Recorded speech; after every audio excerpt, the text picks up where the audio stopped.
Don't let it come as a surprise when you see tomorrow morning, Monday, that Sean Spicer might be the next one on the chopping block. I talked about this in a previous video, how Trump kind of left him hanging out to dry by not telling him that he was firing James Comey. And then, of course, when the press corps came after him to ask him questions, he didn't really have an answer for it. So now Donald Trump is mad at him. And you're going to be seeing a lot more of this, okay?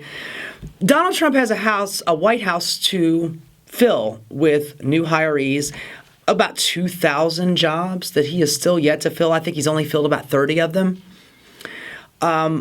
I realize that some of these need Senate confirmation, but a lot of these administrative jobs that he could have filled. He could have a lot of these people doing the groundwork for him, so when he wouldn't have to just constantly have to come up with bullshit on the spot. I was taking just now taking a look at Raw's story, and they are saying that it is definitely a possibility. Get down to the bottom of this article, and Donald Trump actually said something about this last week. He says, the fake media is working overtime today. As a very active president with lots of things happening, it is not possible for my surrogates to stand at the podium with perfect accuracy. Yeah, because every time he turns around, he changes his mind on something. In one sentence, he could contradict himself. Yeah, I fired him because I fired Comey because they gave me the recommendation. Yeah, it was my idea. I fired him. He has no idea what he's doing. So every time he screws up, he's got to blame somebody else, and then they get fired.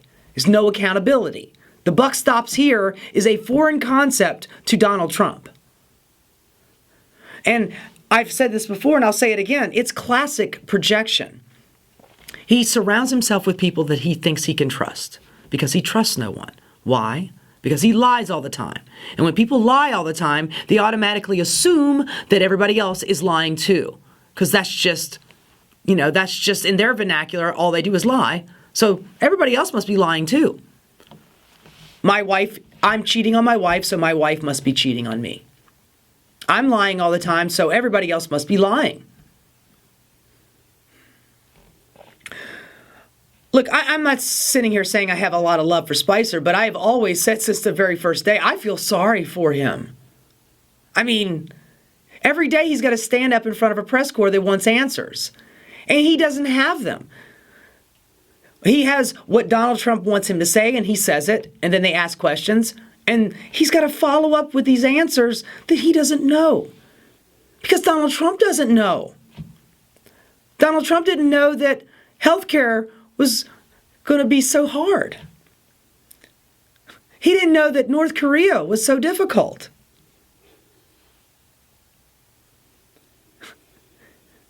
I used to be able to do so many things in my life, and now I'm president, I don't get to do them anymore. I didn't think it was going to be this hard. The presidency of the United States, the leader of the free world. No, it's not hard. Shit, anybody could do that, man. Just roll out of bed whenever, comb my hair over, and just get to work.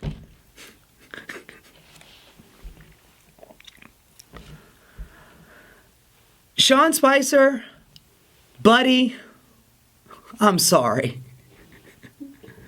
18 years he's done this. And from day one, you have looked like a complete novice. I didn't even find out until a couple weeks back that you've been doing this for 18 years. Because you've probably worked with people that have gave you talking points. And you've probably not had to answer contradictory questions because everything that you say, 5 minutes later, Donald Trump is tweeting the other. You could be up there on the podium right now giving us the answer that the administration wants you to say. And then in the press corps, somebody could be on Twitter going, well, Donald Trump just said that you're wrong. How can you do your job under these kind of constraints? So Donald Trump kind of floated the idea that, hey, What did he say? Maybe the best thing to do would be to cancel all future press briefings and hand out written responses for the sake of accuracy. Now, let me ask you a question, Don. When you put out those press briefings on that piece of paper with your little bullet points, are you going to shut the fuck up? Are you going to stop tweeting? You just going to let that paper be your answer, not say anything else? Because I don't think that it is humanly possible for you to keep your mouth shut. You know, we bitch and complain about Donald Trump being on the golf course like he used to bitch and complain about Obama being on the golf course, although I think it's so far in 112, 13 days that he's been president, he's been golfing 13 times. So everybody's complaining about the golfing and what have you. Okay, you know what? I got an idea. Stay on the golf course. Don't do anything else. I don't want Mike Pence to be my president either. I mean, who knows what kind of bottom dweller he's going to pick for his vice president. I mean, maybe that dumbass George Will that is a climate science denier. Maybe another right-to-work guy or somebody who believes that anybody even thinks of the word abortion should have their hands chopped off. Who knows? So tomorrow, Monday morning, we probably going to hear that Sean Spicer is out and that, see if I can pronounce her name right. They've been floating the idea of Fox News host. Go figure. No, not Fox News. Trump hates the fake media. They're all lying. They're full of it. Everything is a lie, except for what I say when I say it at that moment, and then I contradict myself, and then that's the lie, and this is the truth. But they're floating the idea of Fox News host Kimberly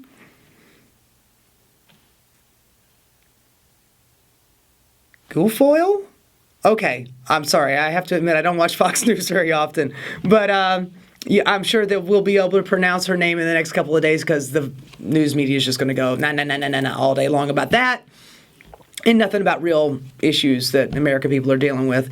We just seem to be going from drama to drama to drama to drama, and nothing is getting done.